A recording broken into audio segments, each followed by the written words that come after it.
Here he comes, here he comes. Sam just put the lead poison to it. Good shot, bro. That was good work, good job. I got 25 cents so I can make him fall over right there. He did not fall. Got him, Patrick! Good boy, Charlie. This is Charlie's favorite thing to do because he thinks he's a big giant dog, don't you, Charlie? He don't realize he's got little bitty legs.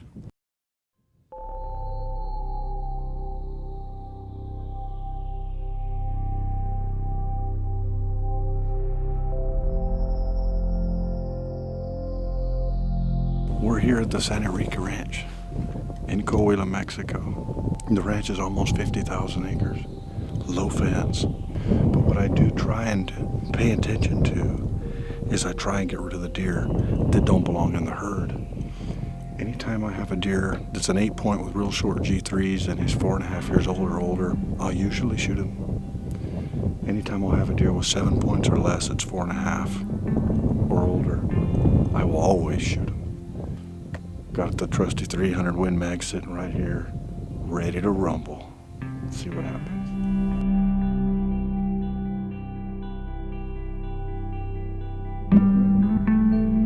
He looks like he's probably a 4.5-year-old deer because of his body. But when you have an established G4 on a 10-point like that one down there, 4.5, that's what you're shooting these culls for. You're leaving a buck like that in this area to breed. Get rid of the big 7-point.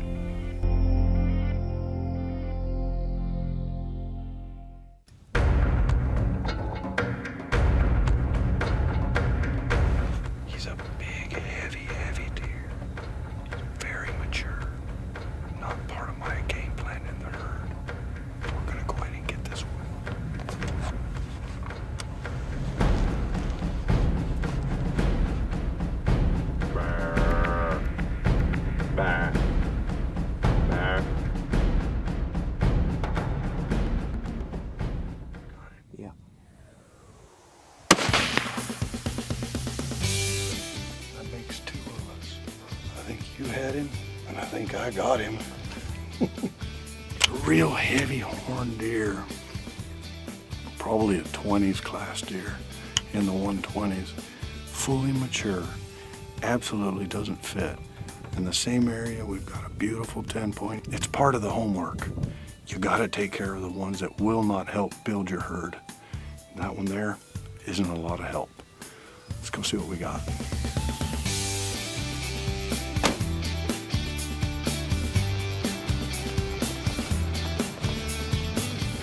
Found him, you're a good boy.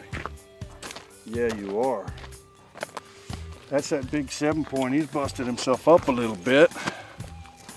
I'm gonna guess this deer to be 7.5 because I've been seeing him. Oh yeah, he's at least a 7.5-year-old deer. His 4th molar is worn completely down to his gum line. So he's a fully mature deer, full chested, big headed. His antlers don't fit the game. This G2 is not even broken. That's as long as it was. I did see him when he had this G2 on, and it was about 10 inches long, and his main beam over here might have made 22 inches. So on his best day as a 7-point, because he had this G3, he was about a 120-inch deer. When you're trying to shoot and raise 150, 160-inch deer, you can't leave these in your breeding population. And so when we get out and we have spare time, nobody out here hunting with us, we help keep the breeding population in order and in check. Is that right, Charlie? Charlie's found him a little spot right there that he likes. Charlie, let him go, Charlie. I can't pull both of you, buddy. I'm Patrick Starnes, and this is my good buddy Sam Smith. We're down here in northern Mexico on a ranch that's almost 50,000 acres. I've been outfitting down here for about 22 years. It's really been a privilege. Northern Mexico's a special place, don't you think? You know, I love Mexico so much because I grew up deer hunting in Louisiana. Very difficult to hunt. Lots of the bucks are nocturnal. It's really tough to get to them. I first hunt out here was a little over 10 years ago, met Patrick, and that first 3-day hunt, I saw more deer than I'd seen in 30 years. So that's the big one. The other one, you know, just the romance of riding around these old red clay roads, and you never know what you're going to see around the corner. Last season we had days when the deer are rutting, drizzling, cold, and then just gets up in the morning. Even our necks are swole up. We with the bucks rutting. We've 25 to or more bucks in a morning sit, and see the same thing in the evening. So you see it over 50 bucks in a day. Not every day, but those special days like that, it just amazing. Just the whole romance about this place just makes it so special. It's so big.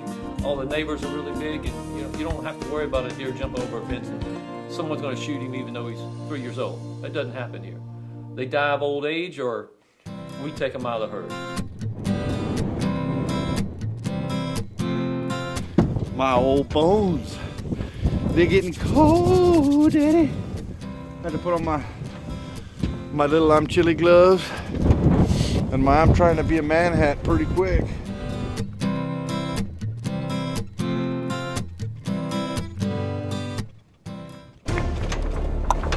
He's 30 yards in the brush. It's an 8. Here he comes. We need to get rid of this one. This one don't fit in the game plan, I believe. That's the one that don't fit. It's one of the ones that don't fit in the game plan.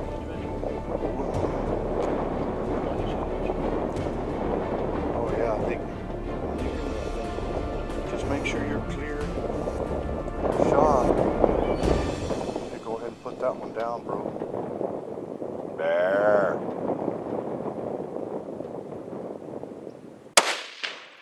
Good shot. Good shot. Good shot right behind the shoulder. Good shot. There he goes to the right. There he goes. You shot him right behind the shoulder. Good kill. That was a good kill. We're sitting here. He's got a doe. We're sitting here. We're watching this really great buck up here in the road in front of him, and he's still there. A really big deer still in the road. We're watching this deer. Doe comes running out of the brush. Behind her comes this buck that we absolutely don't want him anywhere near breeding a doe. Especially when we got one like that right here. Sam just put the lead poison to it. Good shot, bro. That was good work. Good job. Way to go.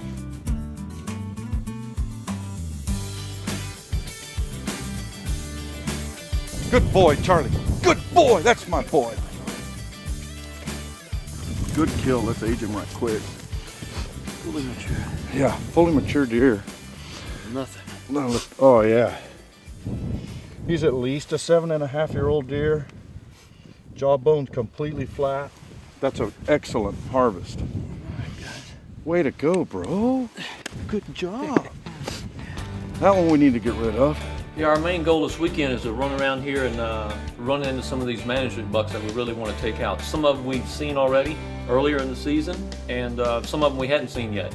Some of these deer we're looking for would be these, a 240-pound deer that's 16 inches wide and little short tines this long with 6 and 8 points, and we don't need those guys to stay around. They can't breed. If we're going to keep on track where we're headed growing these big deer, those deer can't breed.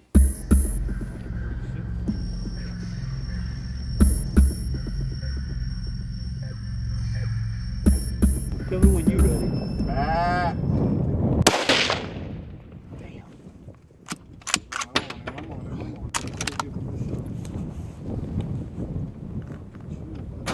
He locked up. There he is. Stop. He's gonna stop. Back. There, he just coming down. Just don't. Wow, Tex. You're a happy trigger, boy. I did. That one there, he got the ugly award. His tines curl forward ugly. Got him, Patrick! Look at this crash. Will you? Would you call this genetic enhancement? Way to go, bro. But as y'all can see here, this deer, he has nothing going on in the genetic category. No. These curly old tines. This is the second deer you've shot this year out here that has these curly old tines, We hadn't seen this deer all year. Nobody has. No, he wouldn't have made it very long. We'd have shot it. But these deer like this, we try and get as many of them out of the herd as we can. We have a really hard time doing it. Right. That's what we're doing today.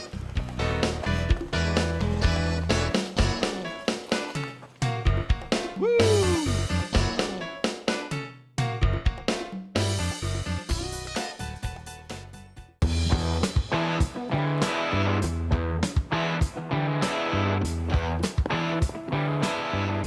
Oh my gosh. Time to put that one in the program, huh? I got 25 cents that I can make him fall over right there without moving. I mean, him just not move. Just legs come out from under him.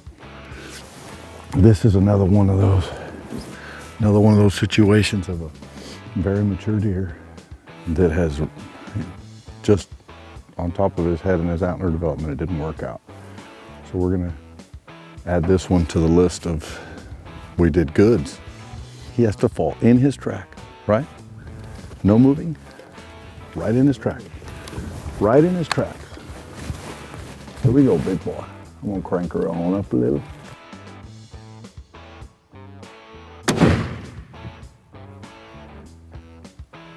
He did not fall. He did not fall. Darn it. And it was a real true shot because I knocked myself a little bit in the nose. Am I bleeding?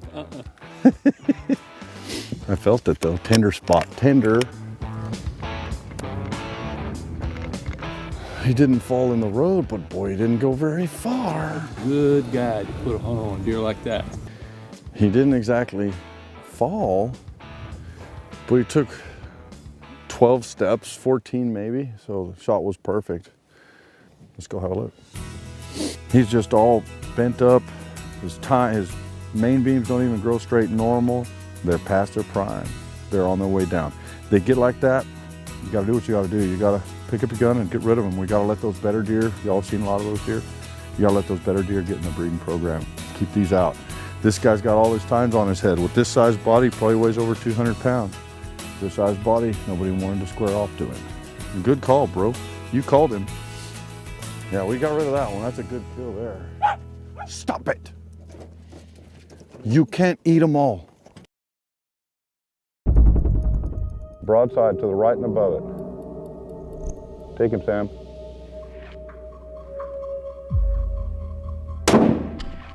Way high.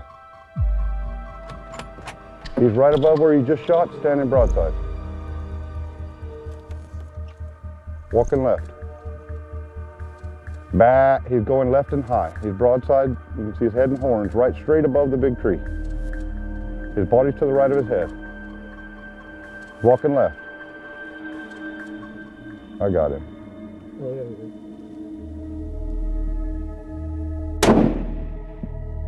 That one got him. I'm on him, I'm on him, I'm on him. No, he's still up. But he did go down.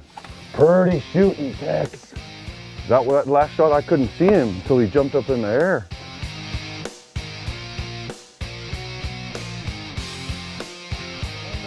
Go get him, Charlie. Look at that old thing. Look at that thing. Definitely a management bug. Way to go, bro! I think you had him, and I think I got him. Sam just put the lead poison to it. Good shot, bro. Wow, Tex. Way to go, bro! And it was a real true shot because I knocked myself a little bit in the nose. Am I bleeding?